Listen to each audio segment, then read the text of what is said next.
Corona પછી માર્કેટમાં હવે એક નવા રોગની બીક ફેલાઈ છે. આમ રોગ જૂનો છે, પણ આને લઈને ચિંતા એટલા માટે છે કારણ કે WHO આને ગ્લોબલ પબ્લિક હેલ્થ ઇમરજન્સી જાહેર કરી છે અને 2 વર્ષમાં બીજી વખત થયું છે. હું વાત કરી રહ્યો છું મંકી પોક્સની, જેને એમપોક્સ પણ કહેવાય છે. આફ્રિકામાં મંકી પોક્સનો ખતરનાક નવો સ્ટ્રેન જોવા મળ્યો, જે આખા વિશ્વમાં રોગચાળો ફેલાવવાની સંભાવના ધરાવે છે. કોંગોમાં આ રોગનો પ્રકોપ ફેલાયો છે, જેના કારણે પાડોશી દેશો પણ એની ચપેટમાં આવી ગયા છે. મંકી પોક્સ એ શીતળા જેવો વાયરલ રોગ છે. આ વાયરસના ચેપમાં સામાન્ય રીતે ઘણી આડઅસર થતી નથી, પણ ભાગ્યે જ આ કિસ્સાઓ એવા બને છે કે આ જીવલેણ સાબિત થઈ શકે છે. પણ જે નવો સ્ટ્રેન આવ્યો છે એ વધારે ઘાતક સાબિત થઈ રહ્યો છે.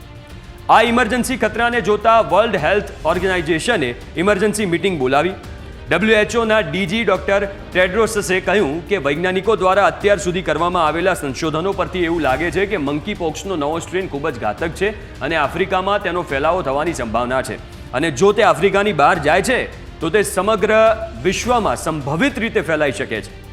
આ વર્ષે એપ્રિલમાં ડેમોક્રેટિક રિપબ્લિક ઓફ કોંગોમાં મંકી પોક્સ વાયરસનો નવો સ્ટ્રેન મળી આવ્યો હતો.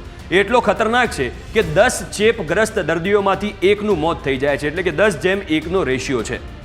આ રોગ હવે કોંગોની બહાર પણ ફેલાવા લાગ્યો છે. તેથી આ વાયરસ વિશ્વમાં કટોકટીની સ્થિતિ સર્જી શકે છે અને એની પૂરેપૂરી સંભાવના છે, એટલે સાવચેત રહેવું ખૂબ જ જરૂરી છે.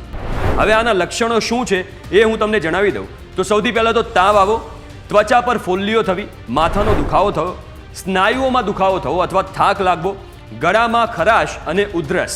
એટલે કે નોર્મલ જ્યારે વાતાવરણ બદલાય છે અને જે લક્ષણો દેખાય છે એવા જ લક્ષણો આમાં દેખાય છે, ખાલી એક ઉમેરો છે, ફોડલીઓ શરીર ઉપર થવા લાગે છે.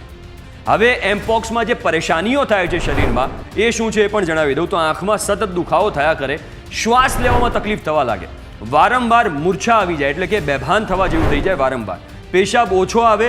અને આ બધી સમસ્યાઓ જ્યારે એમપોક્સ કોઈ બી વ્યક્તિને એના લક્ષણો દેખાય છે ત્યારે આ તમામ સમસ્યાઓ થતી જોવા મળે છે.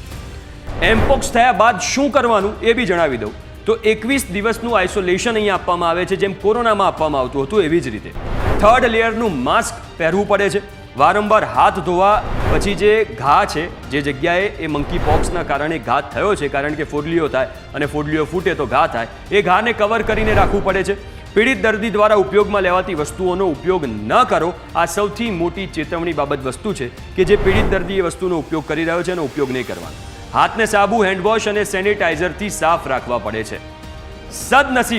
સદનસીબે આપણા દેશમાં હજુ મંકી પોક્સનો એક પણ કેસ નથી નોંધાયો.